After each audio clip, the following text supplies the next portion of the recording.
Hello, this is William Tincup, Ryan Leary. You are listening and watching the Practitioner's Corner. Today we have Jean on. Is it Jean? Yes, it's Jean. Yes. Okay.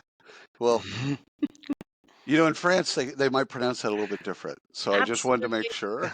Absolutely. I'm always the Mr. Bass. Jean, Every booking, I'm the Mr. Bass. Yes. But right? Right, it's right. an English first name, a female name, but That's yes, crazy. it's Yeah. very confusing. Yeah. No, no, no. My wife's name's Michael, Michal. Oh, you Like see. people, like literally, Yeah. yeah. hmm So she totally understands. Um, today we're going to learn about your journey, your HR, your practitioner journey in particular. But let's start with where you are now. Tell us a little bit about your current role and company and things like that. So at the moment, I'm very lucky to be the chief people officer for a Norwegian company called Neat. What we do, we make the finest video conferencing devices you can think of. It's so revolutionary. It's so beautiful. It's Norwegian engineering technology. And we are not really still a startup. We are just coming out, being a bit more of an established business. But I'm heading up the people. So that's a global role. We are looking into 24 countries at the moment. So I'm working with Wow. people all over the world. Um, and I just said it. I feel really honored. I feel absolutely honored to have this position and work for Need, because it's just fantastic. It's amazing. It's exciting. It's a hot mess still, because we are still in this growing phase. But all in all, I only can call it an honor. Yeah, I'm with Need now for about 2 years. And before that, I had many industries I worked in. But I have to say, and that might sound really boring, but I was always HR. So I was always in the HR space across many industries, many countries. But that's my journey at the moment, and I'm happy to be here. Well, Gene, I'm not gonna say you're boring. I think you're No, pretty Okay. cool. So we're gonna no. start there. Yeah. We could go down the boring HR path, but I think we've done that too much in our careers. It's interesting though. But you did you start your career in HR, or you just kind of fell in? How did you actually get into this role? So actually, I started my career in a financial institute in Deutsche Bank. So that was my first ever Right. job, working Hmm. straight out of Wow. university, going to the big city, Frankfurt, and being there in the headquarters of Deutsche Bank. And that was much more of a, like, I would say, like a rotation system. So you had a little bit of touch points Right. into marketing, accounting, so the finance department, but as well HR. And after 4 years, I was approached actually by a so-called headhunter, okay, who were targeting people to join a filtration and separation technology company from the United States of America. And they actually offered me a generalist role for them, responsible for Central Europe, they called it. So that included 6 countries, all HR related matters. Can you imagine how excited I was? But oh my goodness, it was so frightening, because it was so frightening. Which which countries did you have? I had Austria. We all love Austria, Switzerland, Right. Germany, Poland, the Czech Republic, Hungary, and later on then as well some Nordic countries like Sweden, So a Norway, little east, Finland. so a little eastern and a little western Europe. exactly. So that was in my remit. As we all know, all of these countries, even in the European Union, have different employment laws, different currencies, Oh yeah. different everything. So that was then my first true HR role. So growing. So real quick into- question on that, because yeah. in America, a lot of people think that the employment laws in Germany and France are the most difficult to adhere to. Is Yes. that true, or is that or do we have it wrong?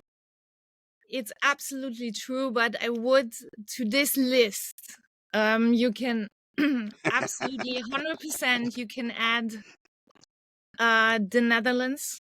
The Netherlands is Yeah, the you Dutch. can put that Yeah, in this group of countries, and Norway as well. So the Nordic countries um, are very employee focused, which is good.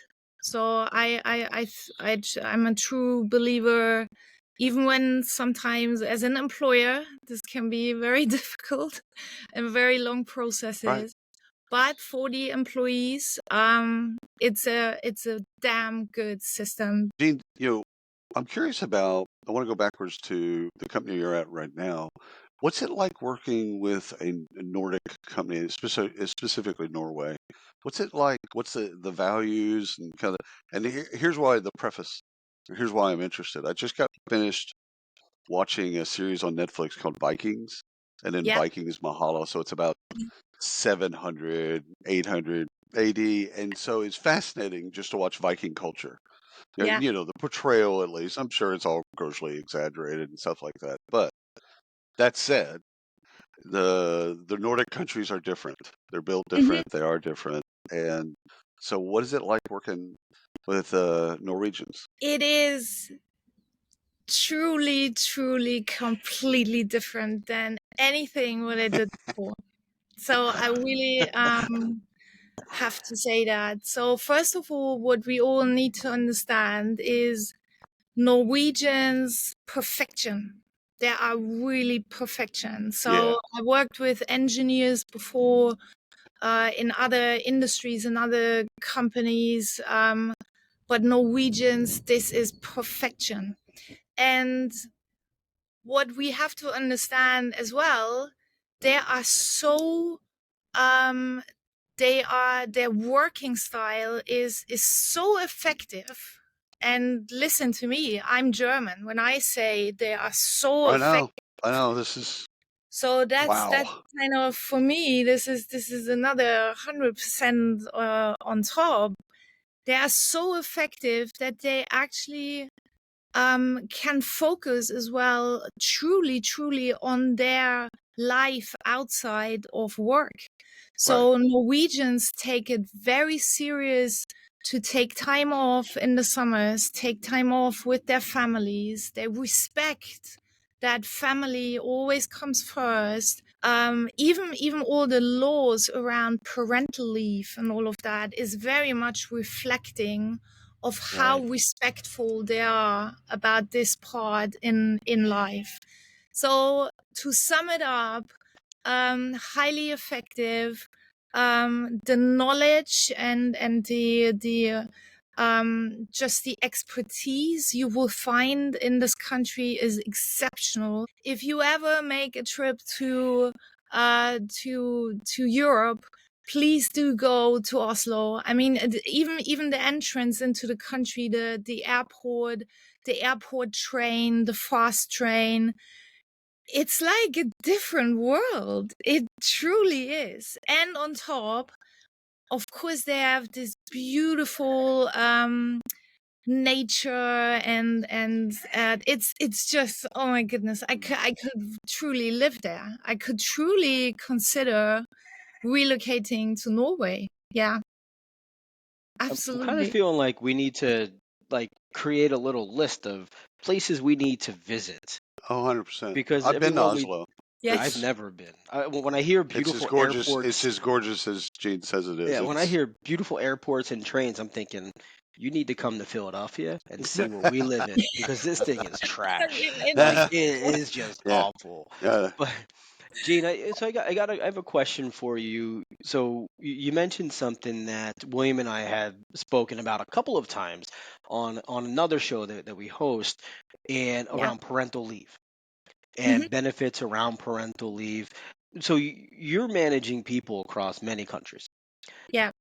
How do you rank these countries? I'm curious since you're in this, Mm. I'm curious to get your take. How do you rank the countries in parental leave? Right? Obviously, Norway seems to be top, but I'm curious to get your thoughts there. And why is it so different in the States versus other countries? Yeah.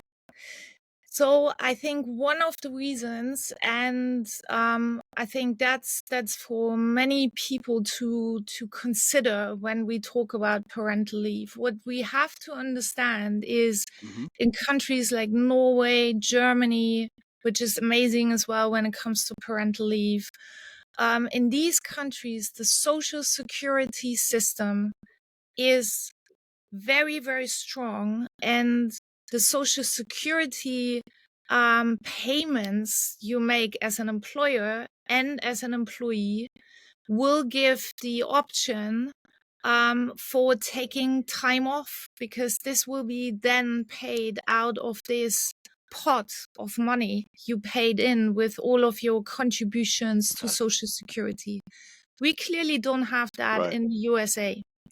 So that's Sorry. one thing really what for me is always like when people say, oh, but it's so much better in Germany and all of that, where I'm like, yeah, but you pay for it before even going That's right. on parental Hmm. leave. So Right. So it's not ranking, just given to you; you're no, actually paying. no, it's not just Yeah. given. It's paid by taxes, it's paid by social security, That's right. Sure. and all Sure. of that, and then you Yeah. The just take the difference. money out of this pot again, and you will have sufficient time. I'm not here to judge. I'm not saying, oh, that's so Yeah. bad Yeah. in the It is USA what it is. and it's so good in Germany. It's Hmm. just a different system. We all have to realize that. But in my role, for example, starting with needs, one of the first calls I received from my boss, where I did not even started to work for Need. I was still working in my previous company, and he called me up and he was like, "Oh my God, Jean." So he is Norwegian, and he was like, "We just have someone who's expecting a baby. And I just looked into what's on offer in the USA, and this is horrible. I can't even think that someone can live like that. It is. Can It's you It like look three is. into days. It's that? all And good. Yeah. Yeah. so, can you look into that? What could be a parental leave policy we could install immediately as of today in Need?" That was pretty much my Right. first project I did for an employer I did not even work for. And look, we support our NEETers the way they deserve it, having an addition to the Right. family. I'm not making any difference between the birthing parent and the other parent. Right. So I think for Right. us in Need, we took the responsibility and we said, no, we want to have a really good approach for our NEETers as well in the UK, because US and UK on parental leave policies is not much difference. And as well, Right. Australia, Hmm. for example. So these are the three countries we have separate agreements in place. But yeah, that's my answer to ranking. It's much more to understand of what are the contributions you make beforehand, Hmm. Right. and then in order to have time off, sufficient time off. So Ryan, one of the things that happens is taxation's higher in some of the European countries because of Sure. this, Sure. but the politicians don't have access to the money. Yeah, Whereas in our Yeah. country, They have the money. Yeah, they have politicians access to have everything. so they use it and they spend Hmm. it on something else. And yeah, so it's Yeah. like, okay, all these programs, we don't know how Hmm. we're going to fund them. Well, they were actually funded. Yeah. You know, you Yeah. you can go At back one point. At one at one point. point. At one Yeah. point. Yeah. So so Gene, you had taken us through Deutsche Bank. One of the things that you were telling us about is that rotation. You know, we don't do those rotations as much as we used to, where Hmm. you spend 3 months or 2 months in each place and kind of figure Yeah, yourself it's out kind of and gone. figure out where you fit. Well, why do you think we don't do that with talent these days, where we bring them in raw talent and then just kind of figure that out as they do the rotations, as they're doing work, they're adding value, so that they can figure out where they can add. They can figure out. We can figure out where they Yeah. can add the most value. Because it's time and money, William. It's Yeah. I think you need to put extra effort in, and just think about it. You have an employee who is already paid for the job he or she should do, and then you have them rotate and starting new again and again and again. And we all know how in some of these departments or areas how long it takes, how you ramp up an employee, how we call it, how they really contribute to the success of the company and a bit out of the honeymoon phase and learned and they know how to do their job. It's actually time and money. But what I have to say, what I love in the US, and that's pretty much a program that should be included in the European countries even much more, are internships. I think in the Mm. US it's Right. fantastic to do internships. I worked Oh for yeah. a consultancy, and we looked into the internship program for Nike in Oregon.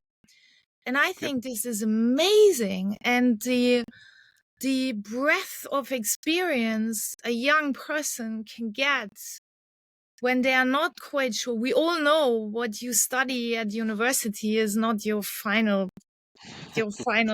No. adventure. Sure.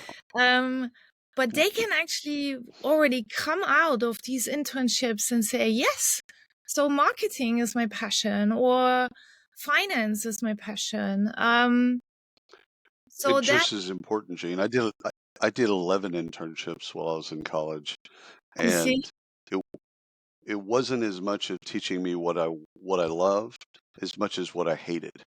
So while I exactly. did an internship in advertising, I came out of that 3 month internship going, yeah, this sucks. I'm never going to do this. You I did that ran an same ad thing in PR. agency.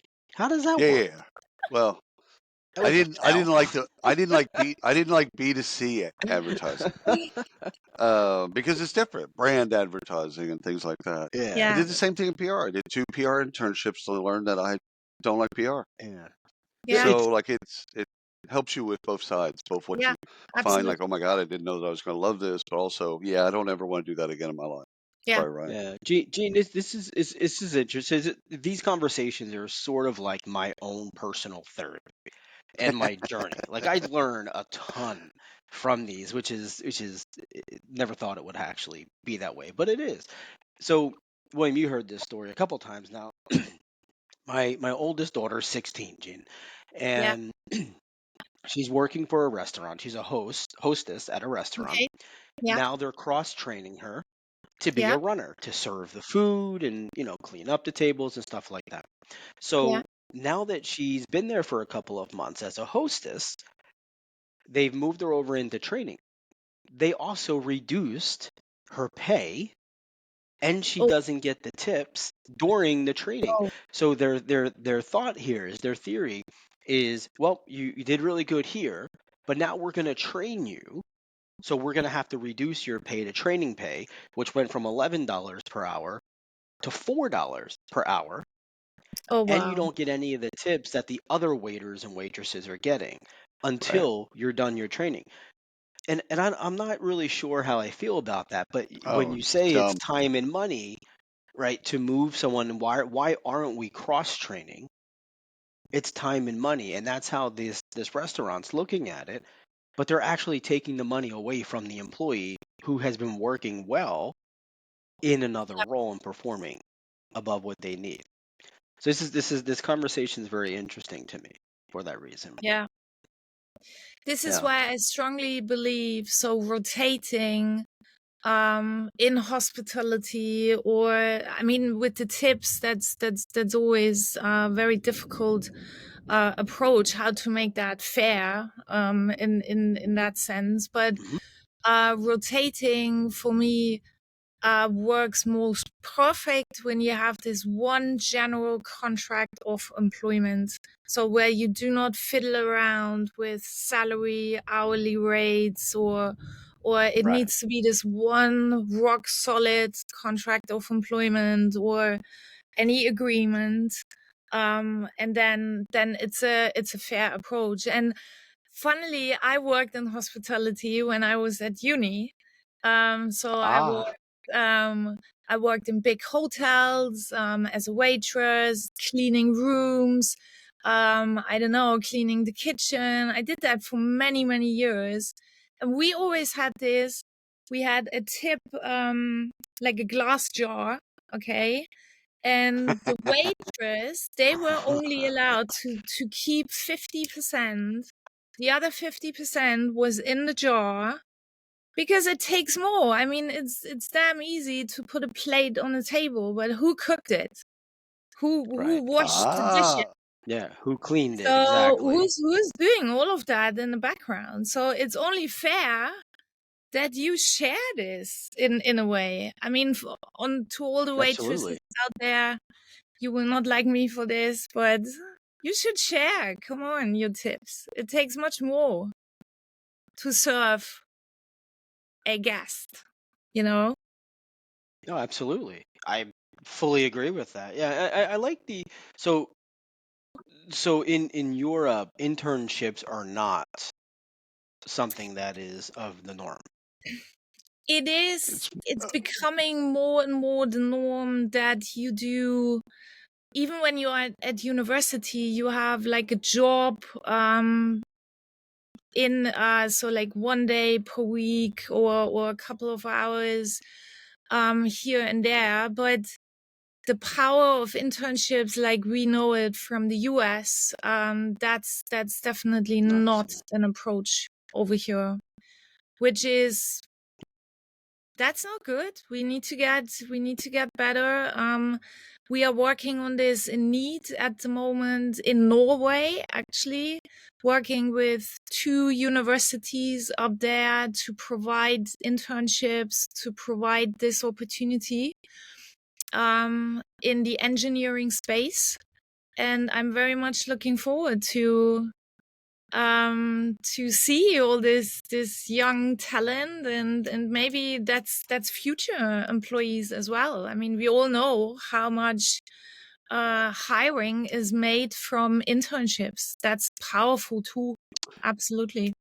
I was gonna, I was actually going to ask you about that, Gene. How has hiring changed for you in the last couple of years with the advent of skills base, you have work shortage, talent shortages, you got economies that are going crazy. Like you're dealing with all of that madness. And oh, by the way, millennials and Gen Z want to be recruited differently. They want to work differently and things like that. So like what's changed for you in terms of your talent attraction philosophy?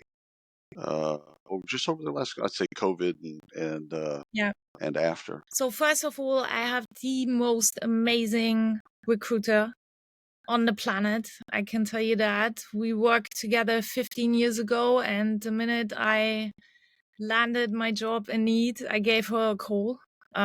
Just initially wanted to tap Nice. into her network, and then she was interested herself. But yes, I hear you. I think over the last years, the competition, and as well when you're in a startup environment, when you don't have a big name, when you don't have big programs and all of that, I would even say it's, and we talk about this in HR for centuries now. So the first impression, how do you introduce the company and all of that, but it became so important. I think it's nearly like 100% success for people in need when we are making initial approaches or stuff like that. How do we present need as an employer? How do we present the company, the opportunities, the vision? What do we want to be in 5-6 years? And doing this with a highly professional approach, not overselling, being open and honest as well about the challenges. And yeah, I mean, we are lucky. We have amazing products and we have an amazing story to tell. But That getting helps. this across Yeah. the line, I think this is even more important. And even some simple facts like before COVID, it was so easy to invite people to the headquarters to say, oh, look, this is where the magic happens. You even can touch our products. You can speak to some more people. That got, I mean, that was non-existing during COVID. Right.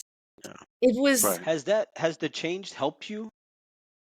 I mean, clearly you're in the space, right? So I mean, but has the fact that you can't invite people or you weren't able to, has that now played to your Oh, benefit? that's interesting. Good call. Yeah, good question.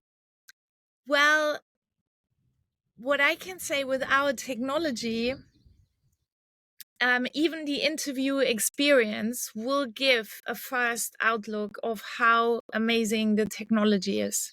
So that would not Right. be the case when we would see each other face to face. Mm-hmm. But Right. when we are doing interviews now and they see how the camera is zooming in and out, the noise cancellation, all of this beautiful technology. In that way, it's a very interesting question. Yeah, that helped need as such. Yeah, I would say yes. Yeah. I think just having a great product, getting back to that place of, Yeah. it's hard when you have a crappy product and you know it in HR and you know it in recruiting, it's a hard sell. Mm-hmm. Yeah. Putting lipstick on a turd that's a hard sell. When you have a great product, it helps. Yeah. It kind of sells itself. Like, Yeah. it's one of those deals. People want to, I think all of us want to be a part of something that has a passion, has momentum, has a focus. It looks like it's going somewhere. Like we all want to Yeah. be, we all want to be involved with something like that. So I love hearing that. Yeah. Let me But it's let me ask you. also cool to work for Nike, Oh, right? 100%. Like the Well, brand itself. And you mentioned yes. the intern. Like I could see kids saying, "Yeah, I want to work for Nike. I want to Yeah, work I've for Under absolutely. Armour." Yeah. I looked at that internship when I was in business school, actually, but I'd already decided I didn't want to do branding. So I'm like, okay, what am I going to learn about Nike? I spent 7 years of my life in retail. I kind of understand that part of the business. So what are they going to teach me? Um, so let's deal with some of the things through your career, some highlights of things that you're really proud of. Maybe some of the things you and your team have built. Like you're like, we had a horrible onboarding process and tore it down, built it back up. And then the flip side of that, some misses where, hey, we thought we're going to bet heavy on this job board, and yeah, horrible thing. Just it was a terrible idea, and it happens to everybody. So give Yeah. us some of those things if you can. Should I start with the highlights or should I start with the? Oh yeah, start wherever you want. Start wherever you're comfortable.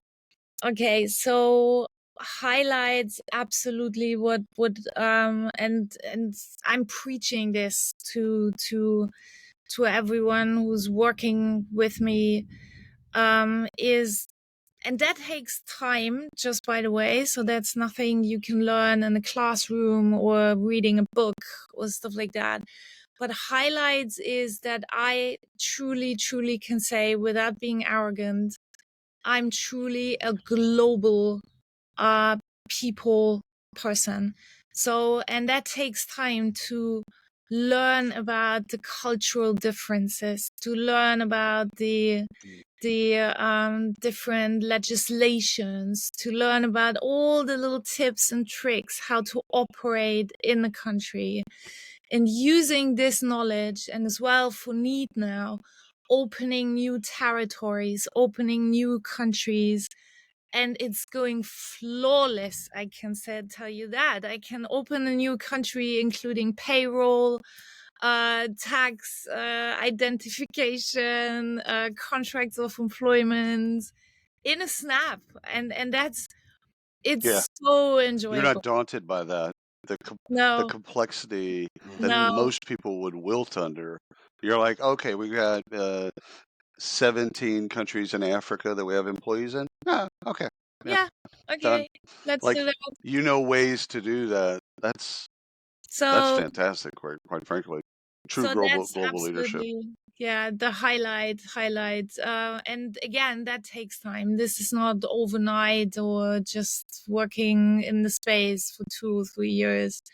um so downside, and that happened more than once in my career, and big lessons to learn from that is actually when a company is running faster, and in this whole a little bit of exciting state and messy state, you realize on one day you sit down and you know that you overhired, and you have Mm. absolutely, you are not at the right size, and you sit down, you sit in this meeting room, in a board meeting room, and you make the decision, we need to right size. And that's Right, still, all of my fellow HR people out there will know how heartbreaking this is, because you maybe headhunted, approached amazing talent from companies. They had an amazing future at their employer. You brought them over. They believed in the story, and it was all very exciting. And these people, you have a goal of, okay, reduction in force 20%, no matter what department, no matter what, but you need to execute on it.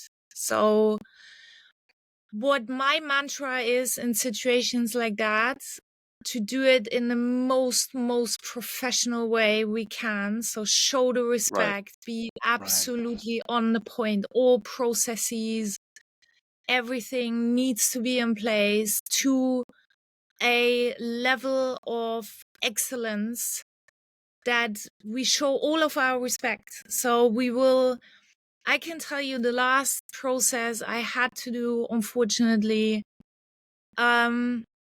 we spoke to every single individual in person, and we started at 3 a.m. in the morning, starting with Asia Pac, rolling into Europe and rolling out to the US. Me in person, I was on the phone in 20-minute scale for 23 hours.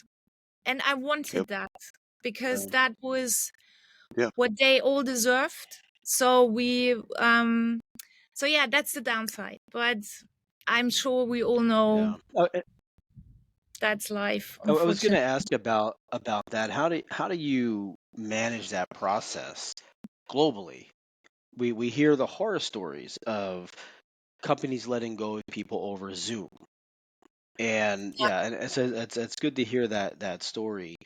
I'm curious, and I know you can't give too many details, but how did the employees take those conversations? Did they actually respect the fact that you were having individual calls yeah. The job with was them? harder.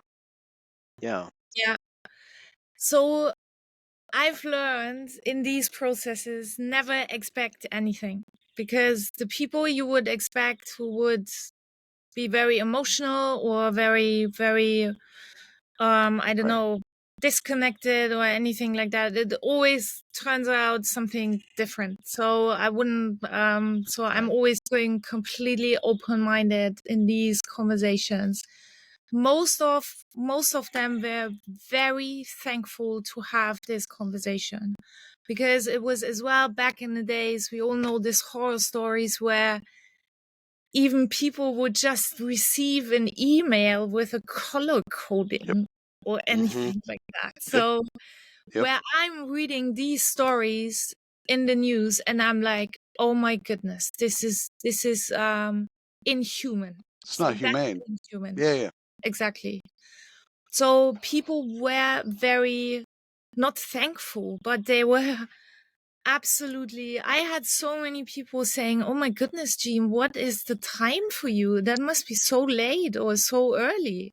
So there was more of their concern where we were like, no, we are here to absolutely speak about the terms and conditions as well. And if you have questions, and I'm here for, of course, there has been tears, there has been Mm-hmm. angry reactions, but I always Oh, yeah. tell as well my leaders who are in these calls as well, I was like, this is a safe zone. Okay, they can do whatever. If they throw their laptop out of the window, let them be. Let them be. If they scream, if they, this will be forgotten tomorrow, because that's the most horrible day for them. We change their lives right now, right here. We completely change their lives. So yeah, I'm very respectful. What I love about that process, Gene, is having the leaders on the call will help the next time they scale. The next time they get in the mindset of getting over their skis and let's hire, because they've been through the pain of being on these calls and having to look people in the eye and say, Yeah. you know what, you're great. This isn't a you thing. This is us. Yeah. We overhired and we now have to let you go. We have to separate, and we'd love to keep you. Yeah. You know, and now I like that because HR oftentimes here in the States, HR does that by themselves. They do that quietly. They do it, especially humanely and all that other stuff. But they do it by themselves, and so the leaders don't get to learn. So the CFO basically says, cut 10%. Well, it's really easy because it's a spreadsheet to him or her, right? Join Who the cares? call with us and hear the emotions. See I it. love that. Right, I haven't heard that before. That's actually new for me to hear. Yeah. Like, you know what? We want to do a riff. Let's do a reduction in force. Absolutely. You're going to be on every single call. Yeah. I think that's actually how we should do riffs here. I think that's a great best practice, because then those leaders will think twice before hiring about the scale part, The next because time. they don't want to go through that stuff again. Exactly. Yeah. Exactly. That's genius. So, no, Gene, what advice would you give your oh, I'm sorry, there's a little bit of a delay on my side. What advice would you give your younger self if you could go back in time to, let's say, a 20-year-old Gene? A 20-year-old. What advice would you give yourself? It's a random number, by the way. What advice I would give myself? So me as a person, I think this is what I never had to learn, because I got this from my parents and the way I grew up. I never had any issue that I was not disciplined or not on time, and so that was always in my DNA, I would say. But I was very, so when I was 20 up until 30, I was very shy. I was always like, oh my goodness, when I say something, then maybe this is wrong, or maybe someone will argue, and then I don't have the right arguments to argue back and all of that. So I was holding me back. I was actually in some of my teams. I worked back there, I was not really being part of it. I was always a little bit like, okay, I'm listening. I was great in execution. Don't get me wrong. I mean, I was doing the job. I was great in execution, but I think my 20-year-old self should have been, come on, say it. All the other people only know so much as well. But for me, it was always overwhelming. They know it all. I know nothing. And I realized, I learned, this is baloney. No one knows everything. And so, yeah, I hope that answers the question. Yeah. I think it does. I think it does. I think that's a wonderful question to end on too. You got a 100%. great story. Yeah. So Gene, thank you so much for taking Thank some time you. to meet with us today. We really appreciate your story, and I want to see the tech. I want to try this I do stuff out. too. So No, no we're joke. Yes. gonna have to talk about that. Yes, we will. We So will. thank you so much.